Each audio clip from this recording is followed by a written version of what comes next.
understand Mr. Brooks correctly, he reached an impasse though with the local DA, and they prevented you. The local DA did not handle this. Attorney General Cooper himself. I'm sorry, handled you it. did say that. And Mr. Myers and Mr. Cooper had it, and are still handling it, I suppose.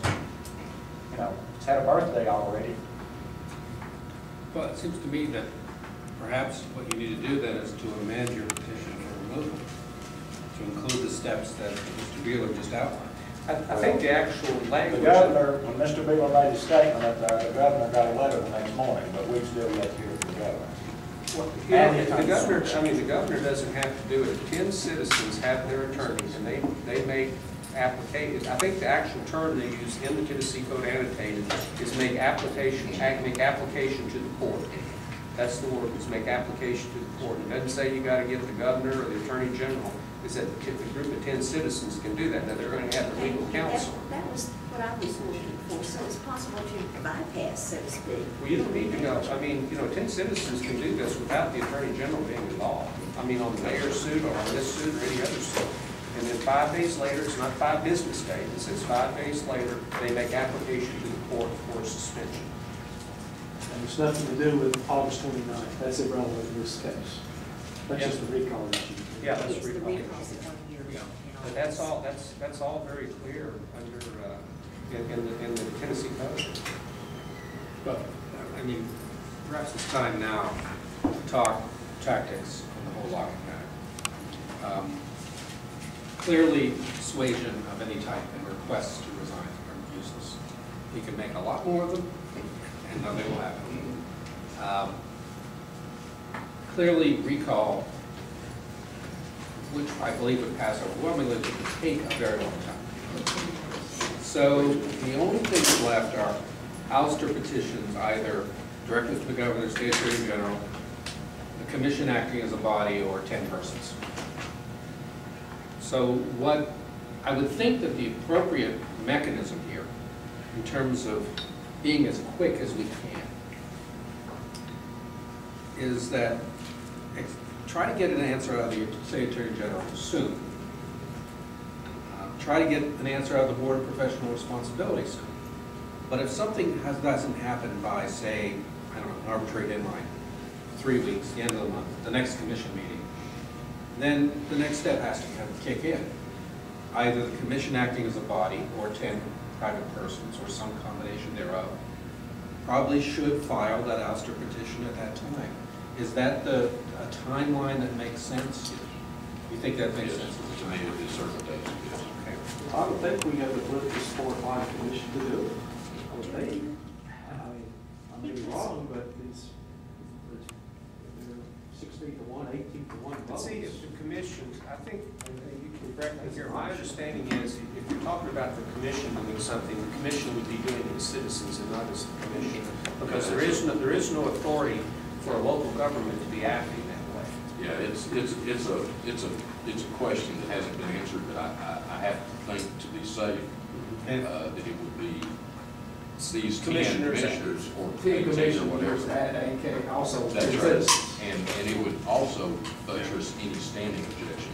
So there probably should be a commissioner or more in that bunch, so standing issues are not. Absolutely. The only thing is a few commissioners might back out when they realize that the legal bill or the legal obligations then falls under them individually and not. Now, I'd be curious to poll each of the three of you on that topic. Do you think that an 18 to 1 vote to send this letter to the state AG will necessarily translate into 18 signers on a petition for ouster? You think not, Mark? You think that? I tell you, I mean, this is just a personal opinion. I have a little bit of a problem with elected officials suing other elected officials, when you go through the whole process, because what that does, that now politicizes it. And believe me, there's no one that has spoken, more in favor of getting rid of him as anyone else, but also as an elected official, to take a group of elected officials and then to go to court, almost politicizes the process. And that's the only problem I have with it. Would it be as politicized if there was a mixture between commissioners and I think it would be less so. I tell you, I think it carries more weight. I mean, this is my opinion. It would carry more weight if you have citizens and citizens alone doing it. Well, yeah. I mean, that would be my preference. It certainly removes, yeah, the hint or the taint of politics from it.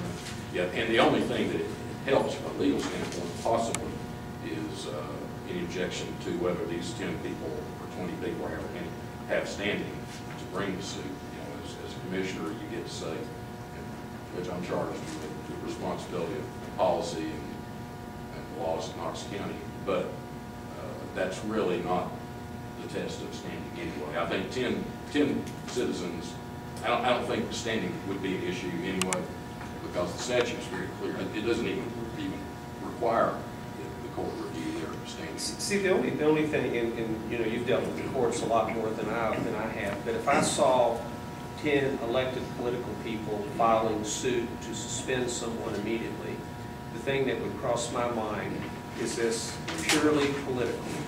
You have 10, I mean, this is not the case here, but you have 10 Republicans who don't like a Democrat, and they're going to court on this, or you have this, and that would be the only question that I would have about it. Yeah, it would certainly. And I think if you had 10, I'll call them disinterested citizens doing it, if I were a judge looking at it, I think it would be more objective than saying, is there some political motive here?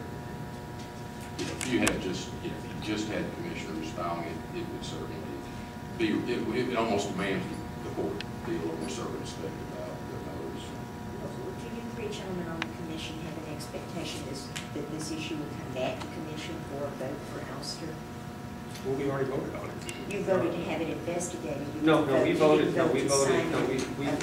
also voted to have, to instruct the chairman of the commission, and this was the basis of the letter that was sent on the 24th of June, I mean, first of all, in the special one, I think we voted to ask the chairman to send a letter to the local attorney general to start the suit, and that's what was done. And we were told that there could be a conflict with the criminal investigation. And then at the last commission meeting, we instructed the chairman to send a letter to the state attorney general, and that was done also to look into the Ouster suit. So I think that's been done. You know, quite frankly, at this point, I don't know what else the commission can do other than maybe try to put some restrictions, and even there we're limited on what the law director. The citizens' hands are tied too for the year. No, that's recall. That's only for recall. Oh, that's recall, okay. That's my I mean, if 10 citizens, my understanding is that if 10 citizens file a suit tomorrow in Chancery Court, is that by Monday of next week, they could ask for an immediate suspension. Okay. Well, I'm sorry, then I misunderstood the intent of the letter. I think we've exhausted everything on the Follow. commission that we could. Possibly a vote would come up. I mean, there's some other smallish. I mean, you know, we could pass a resolution. This was actually brought up and defeated to ask his law firm to release the names of the people. But all we would be doing is asking them to look up the people that have given him loans. I mean, we can do little things like that, but they're at this point. I think we've really. Yeah, exactly. And you can.